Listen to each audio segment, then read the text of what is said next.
Ethan Parker never considered himself unlucky, just invisible. At 32, he lived alone in a small apartment on the outskirts of Cleveland, Ohio. He worked as a city bus mechanic, waking up before sunrise, coming home after dark, hands always stained with grease that never fully washed off. He wasn't the kind of man people noticed. He was average-looking, quiet, and wore the same worn jacket every winter. People passed him every day without ever really seeing him. But Ethan had something rare. He noticed others. Every morning he stopped at the same corner cafe before work. Not because the coffee was great, it wasn't, but because the woman behind the counter always looked like she needed someone to be gentle with her. Her name was Lily. Lily Monroe was 28. With tired eyes and a polite smile she wore like armor. She was beautiful in a way people commented on, stared at, and assumed things about.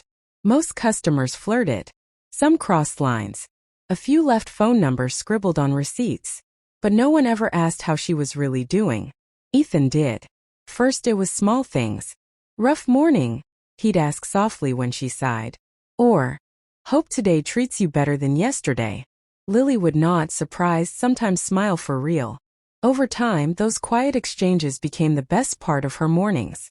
What Ethan didn't know was that Lily was drowning. She had moved to Ohio from California 2 years earlier after a painful breakup that left her emotionally and financially shattered.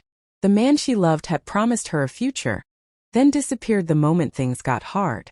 She worked 2 jobs, sent money back home to help her mother, and carried a constant fear that one missed paycheck could ruin everything. She hid it well. But kindness has a way of finding cracks. One rainy evening, long after the cafe had closed, Ethan waited at the bus stop across the street. He noticed Lily locking up, shoulders slumped, tears slipping down her face before she could stop them. He didn't rush over. He didn't stare.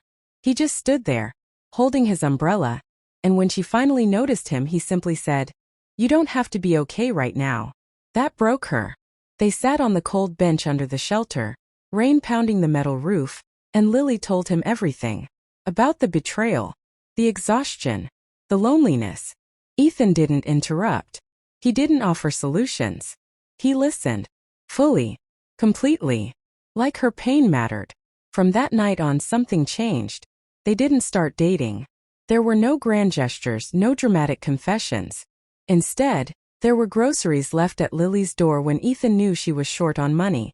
There were texts reminding her to rest. There was Ethan showing up at the cafe with soup when she had the flu, staying outside until she finished her shift just to walk her home safely. Lily had dated men who were charming, confident, and conventionally handsome.